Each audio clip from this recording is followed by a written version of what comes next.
কৃষ্ণ কথা শুনে বৃক্ষ নিজে নিজে মাটিতে নোয়ায়ে পড়েছে।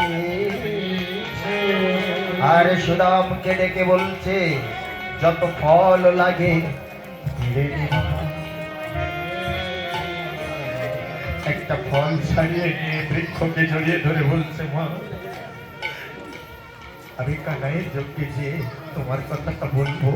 বৃন্দাবনে এক বৃক্ষ মা আছে, কানাই তুমি তাকে কৃপা করে তোমার চরণে স্থান দিও। নিতাই গৌর প্রেমানন্দে।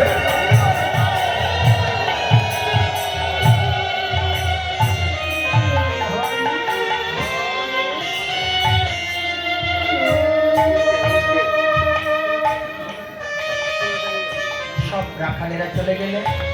এবার ওখান থেকে গেলেন বিধুবনে। শ্রীমতী রাধারানীর দশম দশা। দশম দশা বোঝেন তো? মৃত্যুর আগের যে দশাটা, মরে যাওয়ার আগে ঘর করে শ্মশানে গালে জল দেয় আর কানে নাম দেয়, এই দশাকে বলা হয় দশম দশা, মৃত্যু দশা। শেষ দশায় 10 দশার শেষ দশা মৃত্যু দশা। রাধারানী ওই কৃষ্ণ কৃষ্ণ বলতে বলতে নিজেই নিঃশ্বাস ত্যাগ করে দিয়েছে। তাই সখীরা সব কাঁদছে।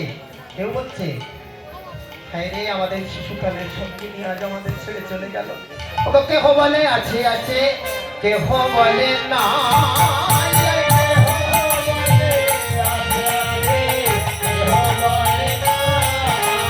কেহ বলে আছে আছে, আর কেহ বলে না।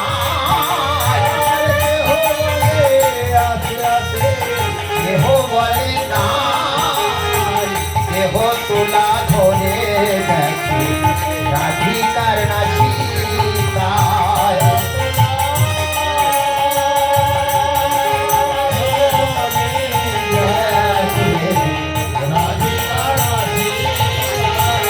শাস্ত্র শাস্ত্রময়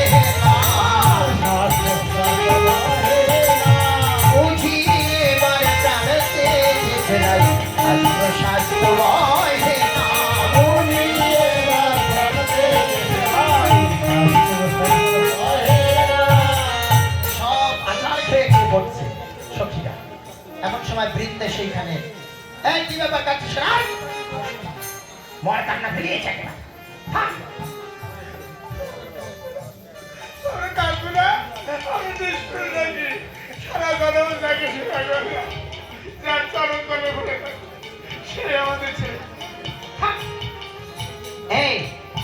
এই জগতে শুনেছিস কৃষ্ণ ভক্তের কখনো মৃত্যু হয়?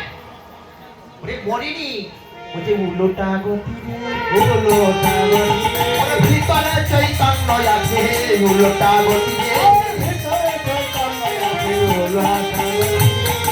উল্লোটা গতি, ভিতরে চৈতন্য আছে। কাঁদিস না, থাম। এমন সময় নারদ সেইখানে বিধুবনে মুনির আগমন। কি চাই? না না না, কিছু চাই না।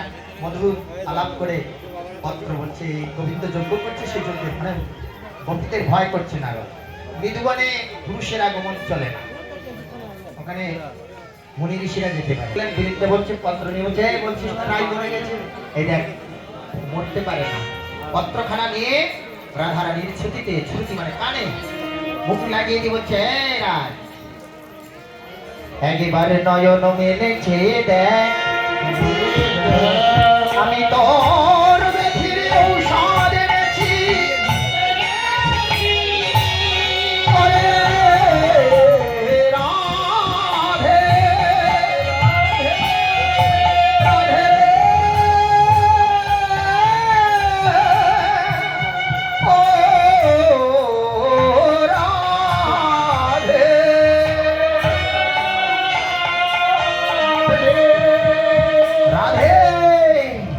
একবার চেয়ে দেখ, আমি তোর জন্য বেধির ঔষধ এনেছি। রাধারানী হাত পেতেছে, কইরি সখী আমার বেধির ঔষধ কোথায়?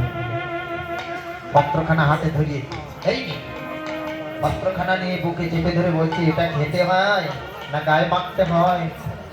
কি করবো এটা বলতে পারিস? রাধে, ওটা খেতেও হয় না, গায়েও মাখতে হয় না, একবার নয়ন ধরে দর্শন কর, তোর সকল বেধি দূরে যাবে। ধীরে ধীরে নয়ন খুললেন, খুলেই দেখে পত্রে প্রথম লেখা প্রেমময়ী রাধে।